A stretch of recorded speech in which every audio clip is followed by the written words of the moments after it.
안녕하십니까? 지식의 숲을 탐험하는 여러분을 환영합니다. 우리는 인류 역사상 그 어느 때보다 거대한 빚의 시대에 살고 있습니다. 지구상의 거의 모든 국가가 빚을 지고 있습니다. 미국은 38조 달러, 일본은 9조 달러, 그리고 전 세계를 합치면 무려 315조 달러에 이르는 빚더미 위에 앉아 있습니다. 이는 전 세계 경제 규모의 3배가 넘는 천문학적인 액수입니다. 그런데 여기서 한 가지 무서운 역설이 발생합니다. 만약 모든 나라가, 모든 경제 주체가 빚을 지고 있다면 도대체 그 돈은 누구에게 빚진 것일까요? 누가 이 거대한 빚의 채권자일까요? 그 답은 여러분의 생각과 다를 것입니다. 빚의 사슬을 따라 올라가고 최종 채권자가 누구인지 추적하다 보면 우리는 충격적인 사실과 마주하게 됩니다. 이 세상은 특정 누군가에게 빚을 진 것이 아니라 사실상 자기 자신에게 빚을 지고 있다는 사실을 말입니다. 그리고 이 시스템은 우연히 만들어진 것이 아닙니다. 지난 3세기에 걸쳐 4명의 금융 설계자들이 의도적으로 그렇게 만들었습니다.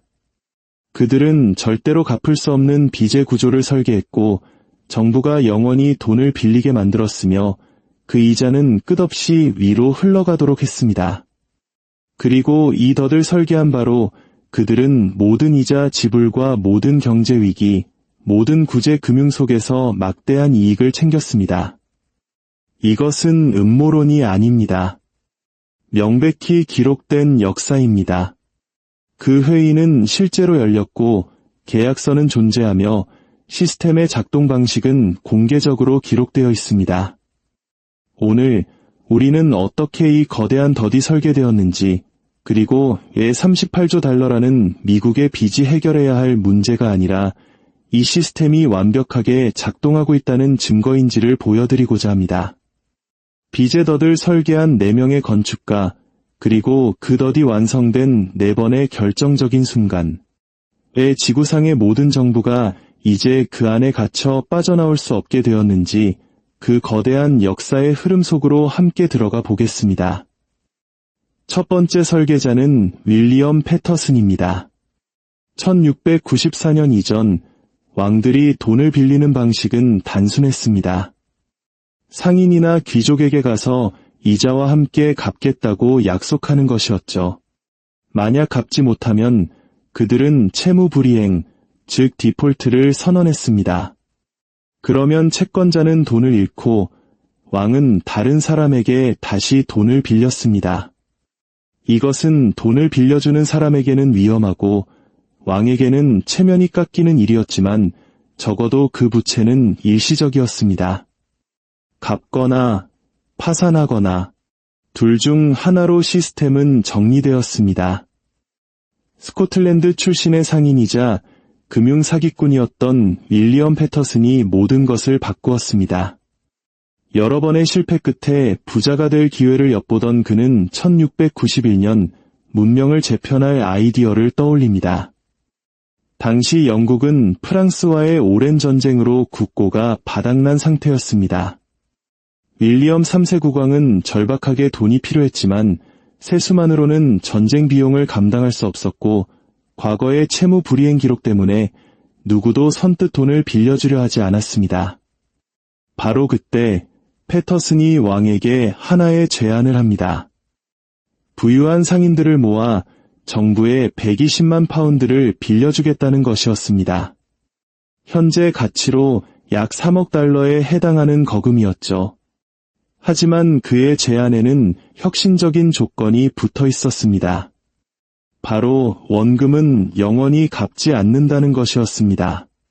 대신 정부는 연 8%의 이자를 영원히 지급해야 했습니다. 그리고 이 계약을 관리하기 위해 패터슨은 영란은행이라는 새로운 기관의 설립을 제안합니다.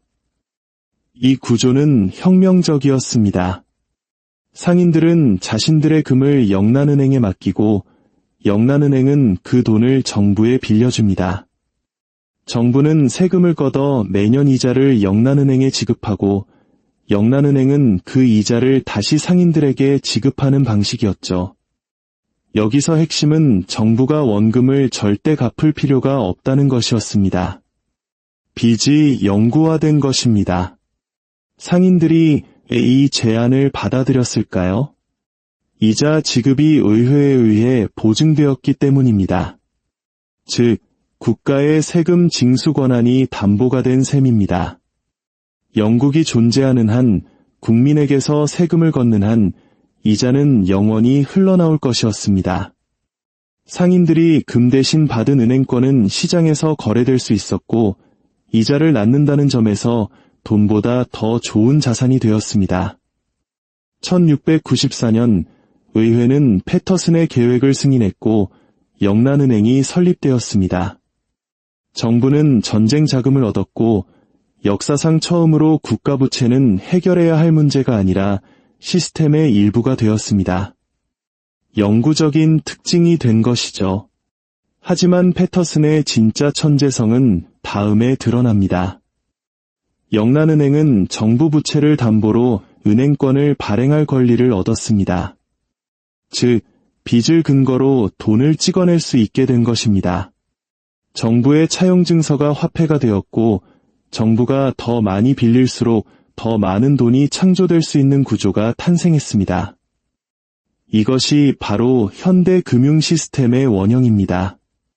정부는 원금을 갚지 않고 영원히 이자만 내며 그 빚 자체가 돈이 되는 시스템. 당신이 은행가라면 경이롭겠지만 납세자라면 재앙과도 같은 일입니다. 당신은 결코 사라지지 않을 빚에 대한 이자를 영원히 내야 하기 때문입니다. 이 모델은 순식간에 유럽 전역으로 퍼져나갔고 1790년에는 신생 독립국 미국마저 알렉산더 해밀턴의 주도하에 영란은행 시스템을 그대로 도입했습니다. 1694년에 노인더대, 그 후 모든 정부는 기꺼이 걸어 들어왔습니다. 두 번째 설계자는 네이선 로스차일드입니다. 1800년대 초 유럽 정부들은 전쟁과 인프라 건설을 위해 빚을 내는 것에 익숙해졌습니다. 하지만 당시에는 체계화된 시장이 없었고 대출은 개별적으로 협상되었습니다.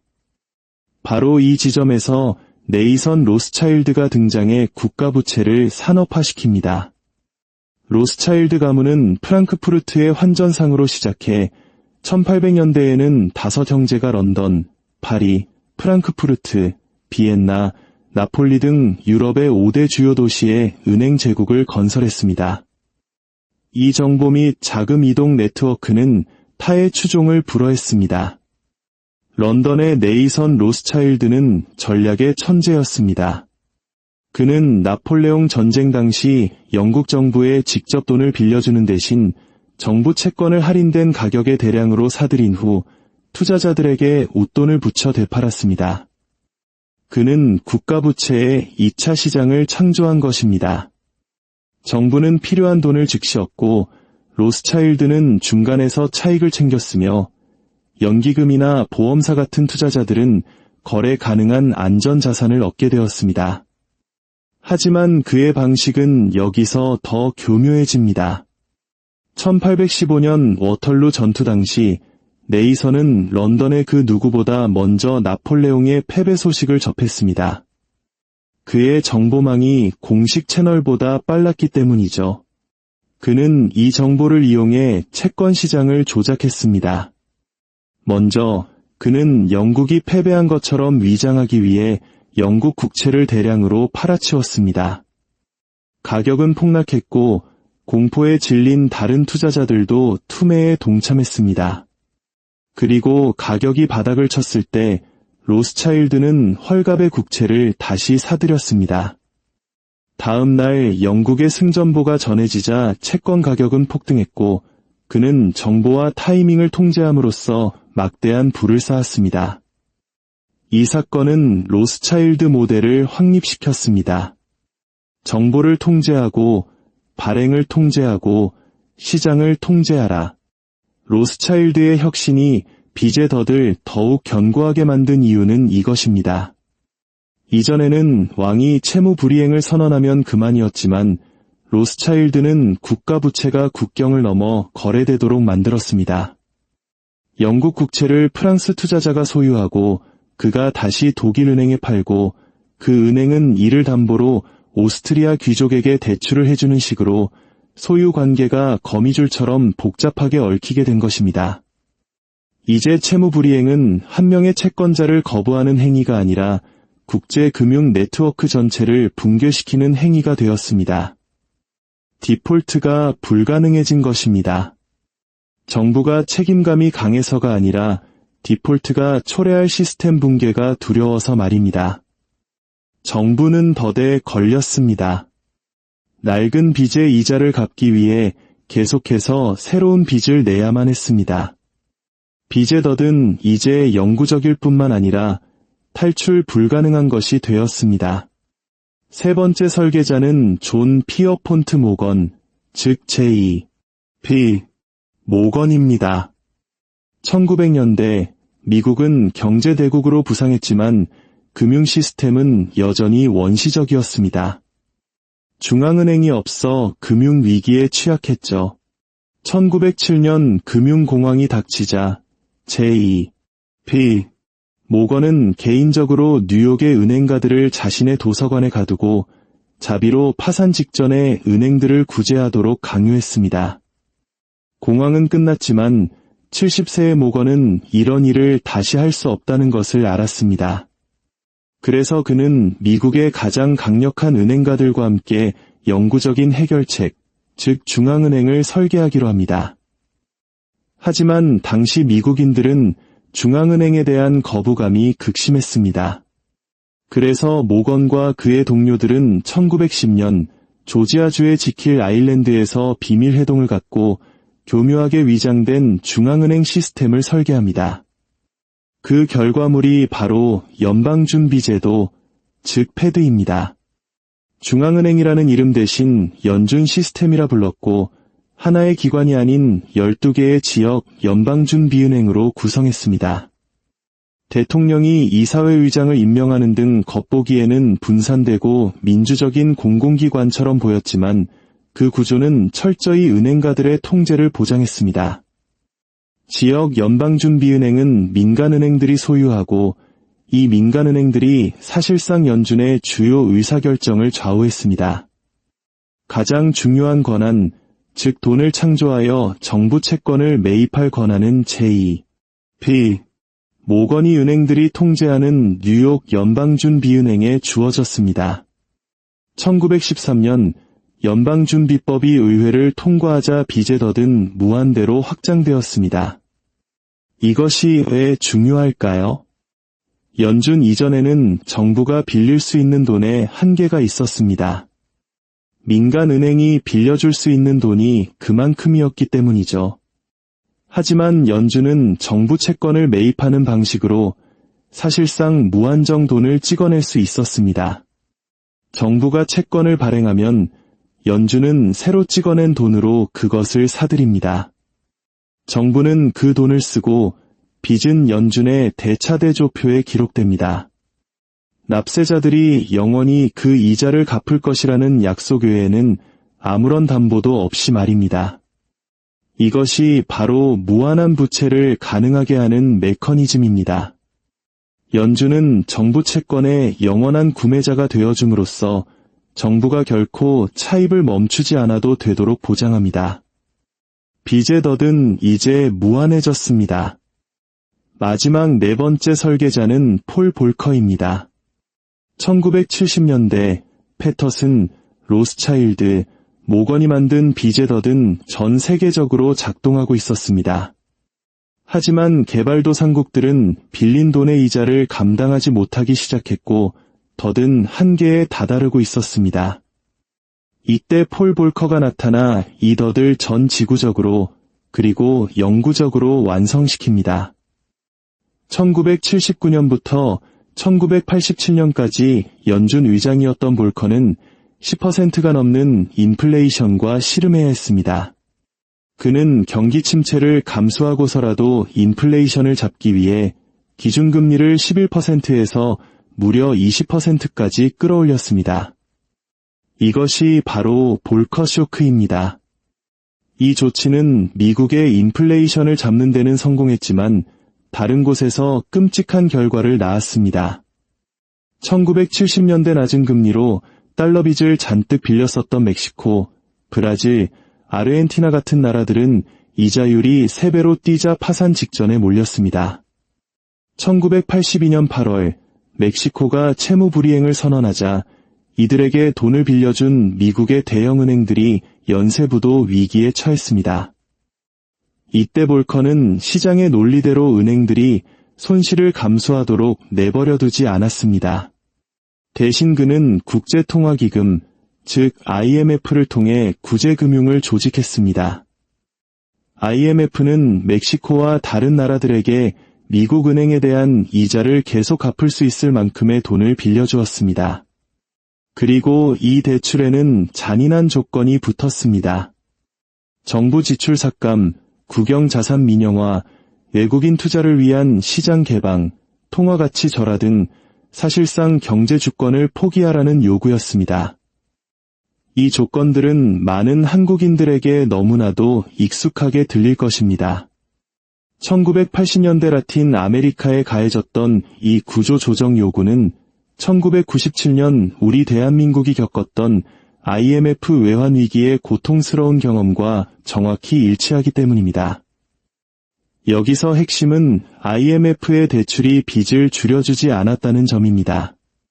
그저 빚을 연장하고 관리 가능하게 만들었을 뿐 오히려 영구화시켰습니다. 이것이 볼커의 혁신입니다. 빚을 갚을 수 없게 되면 탕감해주지 말고 재조정하라. 이자가 계속 흘러나오게 만들고 그 대가로 정치적, 경제적 양보를 받아내라. 빚의 덫은 이제 통제의 도구가 되었습니다. 결론을 내려보겠습니다. 이 4명의 설계자들이 만든 시스템이 어떻게 결합되었는지 보십시오. 패터슨의 모델, 정부는 원금을 갚지 않고 영원히 이자만 낸다. 로스차일드의 혁신, 빚을 전 세계적으로 얽히게 만들어 디폴트를 불가능하게 한다. 모거니 메커니즘, 중앙은행이 돈을 찍어내 정부의 빚을 무한정 사준다. 볼커의 덫, 빚을 갚지 못하는 국가는 IMF를 통해 경제 주권을 빼앗기고 영원한 채무자로 전락한다. 그 결과가 바로 오늘날 우리가 보는 315조 달러의 세계 부채입니다. 이 빚은 절대로 갚을 수 없습니다. 만약 미국이 38조 달러의 빚을 다 갚는다면 그 빚을 기반으로 창출되었던 달러가 시중에서 사라져 끔찍한 디플레이션과 경제 붕괴를 초래할 것이기 때문입니다. 빚은 사라질 수 없는 구조적으로 필요한 존재가 되었습니다. 그렇다면 누가 이익을 볼까요? 바로 그 빚, 즉 채권을 소유한 기관들입니다. 블랙록, 뱅가드 같은 거대 자산운용사들은 연기금, 퇴직계좌 등 다른 사람들의 돈으로 정부 채권을 사들여 막대한 이자를 챙깁니다. 이 이자는 결국 납세자들의 주머니에서 나와 채권 소유자에게로 흘러들어가는 역사상 가장 거대한 부의 이전입니다.